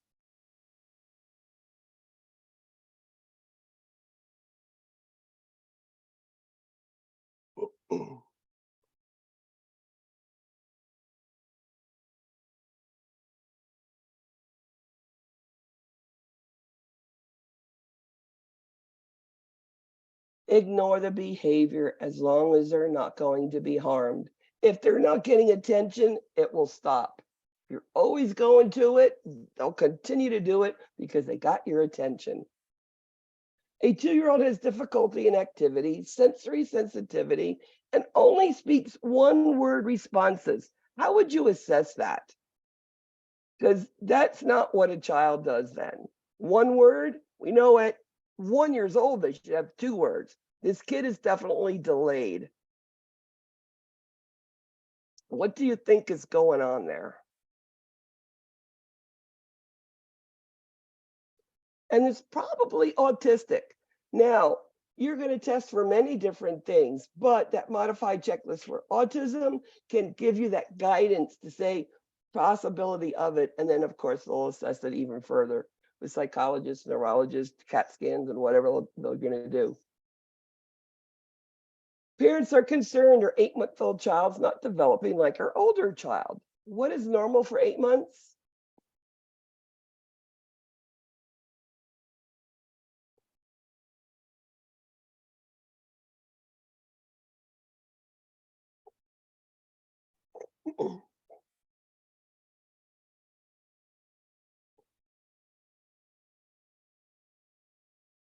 At 8 months, they should be able to sit alone unsupported.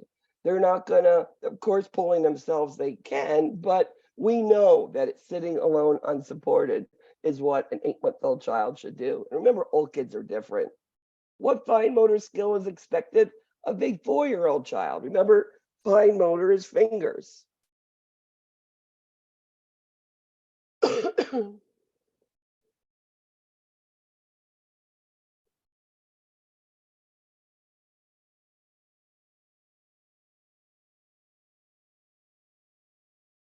So at 4 years old, they should be able, with their fingers, fine, button their shirt, okay? Tying their shoelaces is later, and skip and walk are both gross motor. That's get up and go. That's walking. That's movement. A multi. What gross motor skills should a 4-year-old be able to do?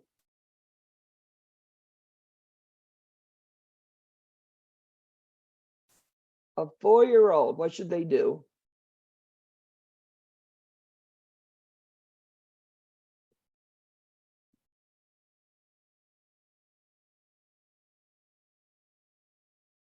Walk upstairs and hop on 1 or 2 feet. Jumping rope is beyond them, and they don't tie shoelaces till about 6. RN doing a developmental screening on a 10-month-old should expect which fine motor skills from an infant? Remember, F, fingers, fine.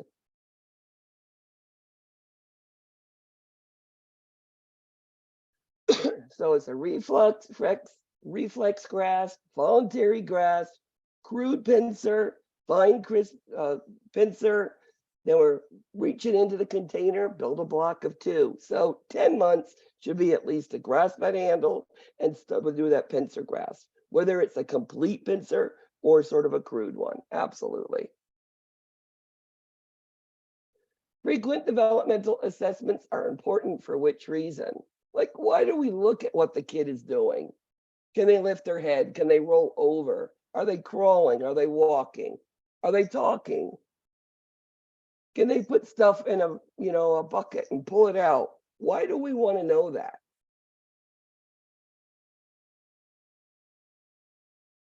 Because we know that if they're not where they should be, we can identify delays or deficits. And then we could start early intervention and catch these kids up. And they catch up really quick. A multi. An infant searches for her toy that's not in sight. What is this called?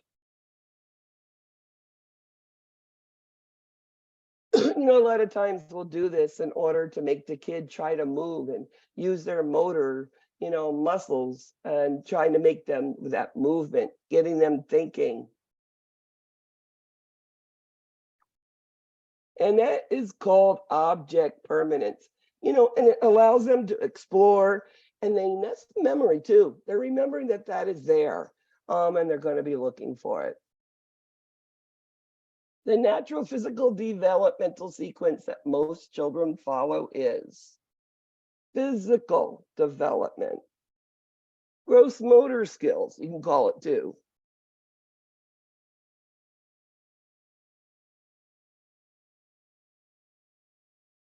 Well, remember, what's the first thing that they do? They lift their head, they roll over, they creep, they crawl, they cruise, they walk. Good. A multi. Which would alert the nurse to hold the digoxin on an infant she's caring for? Well, what do we know about digoxin on the adult? Well, what are we going to do? We're going to check a heart rate. Well, what's a normal heart rate for an infant? What else do we check? We're going to be checking the labs. We're going to be checking if there's any digoxin levels on there, right? And if this infant is vomiting, we're going to hold it because we don't know if it's digoxic, right?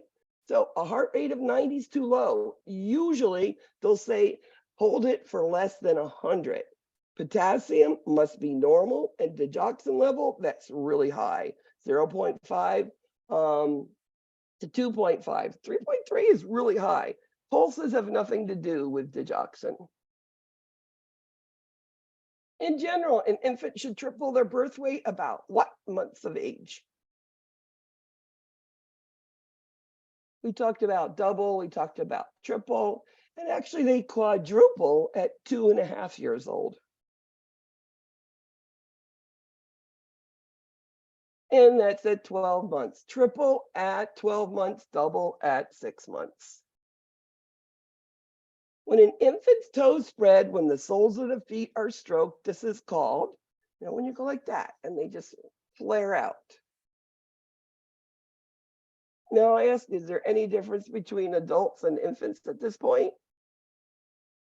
It's a Babinski. It doesn't matter. They still have an infant up to adults. It's something that maintains. How can you prevent otitis media in infants? Otitis media, inner ear infections. Remember, the ear eustachian tubes where the mucus goes up into the ears is in the back of the throat, right? So preventing that mucus going up there and making an infection, how would you take care of this? Well, number one, you're going to sit them up after they eat, but smoke is a big, big thing with your otitis media and children. When entering an infant's room and the door slams shut and the infant jerks and starts to cry, what is this reflex called? It's known actually by 2 names.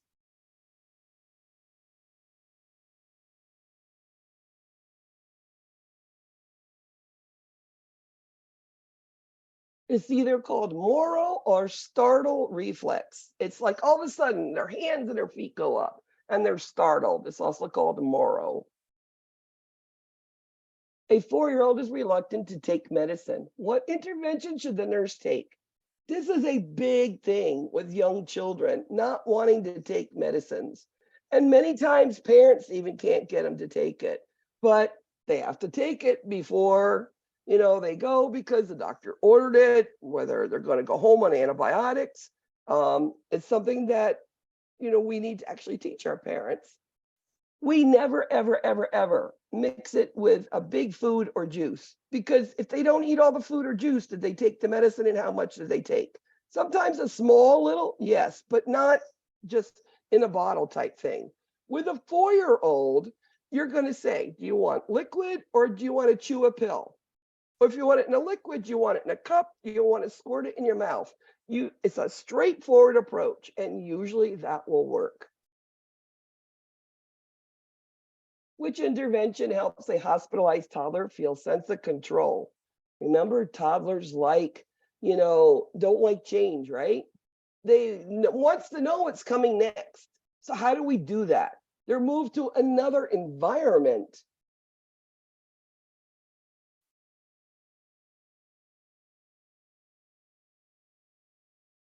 And just keep following the same routine, right? They love that ritual, same routine, same food, same bath time. It's the best thing for them. A 3-month-old does not sleep through the night. What finding is most significant?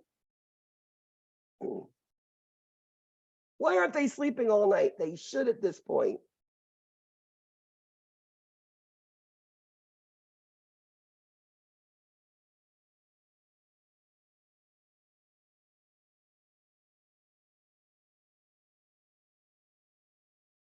Remember I told you about a diaper rash and it burns once they pee or they poop, it's gonna burn, down there, and they're not gonna sleep. So that is the most significant of all these things here. We need to treat it. An RN is assessing a 2.5-year-old toddler. What findings should you report to the provider? Which one here is not right?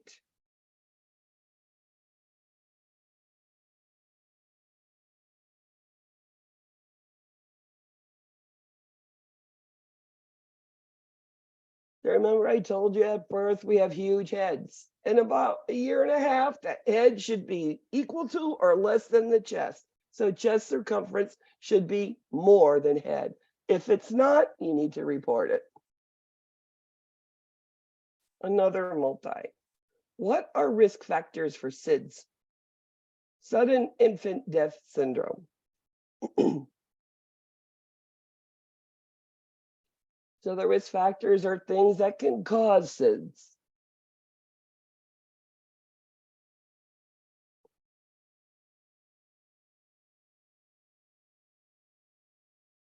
Males are more than females if they've had any sort of upper respiratory, like mucus in the nose, secondhand smoke, and breastfeeding actually decreases the risk of SIDS death. What does the rooting reflex enable the infant to do? What is rooting?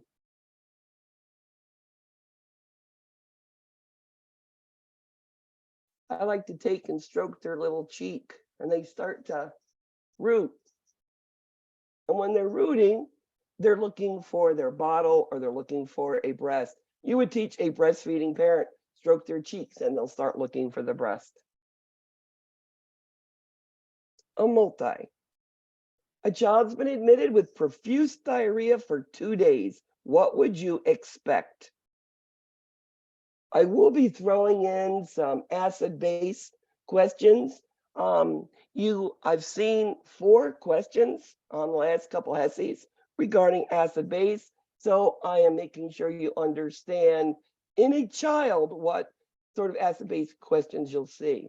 Now, when you have diarrhea, you're losing a lot of metabolic alkalosis. It's all of the base is getting gone. So you're left with acid.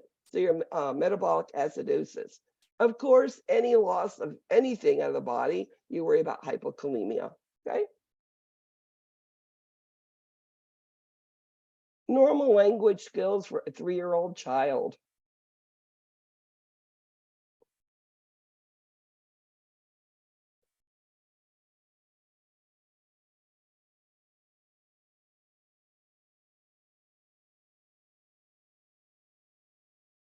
They're usually speaking in about 4 words. Remember at 1 year, they're speaking 1 to 2 words, okay?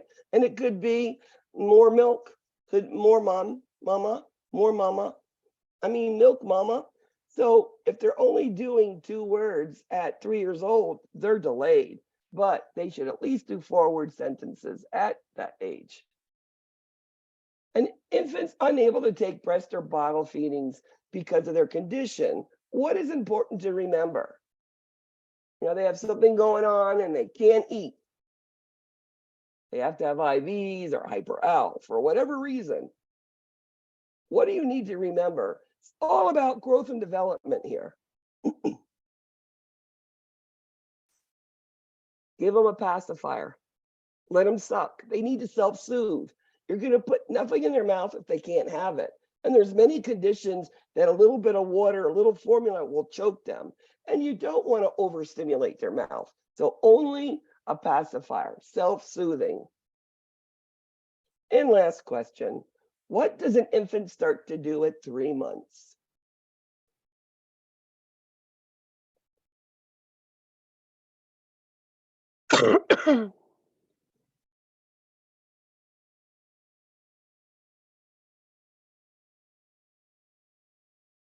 They're starting to roll over at 3 months. Their head is already going up about 2 months, and about 3 months, you start seeing them from belly to their back. Okay, very good. So I think you've got an overall view of these things. Number 3, Hope. Good job, Hope. Number 2, Jenny. Good job, Denny. Number 1, Audria. Good job, Audria. Number 4, Kay and Hannah. So, you know, these are cahoots. I think they do help you understand a lot of things. I think it reemphasized at least all those questions about pain and flack and faces, right? I think I X'd it enough that you'll remember them. So, any questions for me at all? Remember, you have discussion question due. I will see you again next week, and you'll be getting the PowerPoint. So you'll have it, and you'll have the list of all of those reviews starting next week. So thank you, everybody. Again, another great class. Thank you. Thank you. Thank you. Thank you. Take care. Thank Bye-bye. you.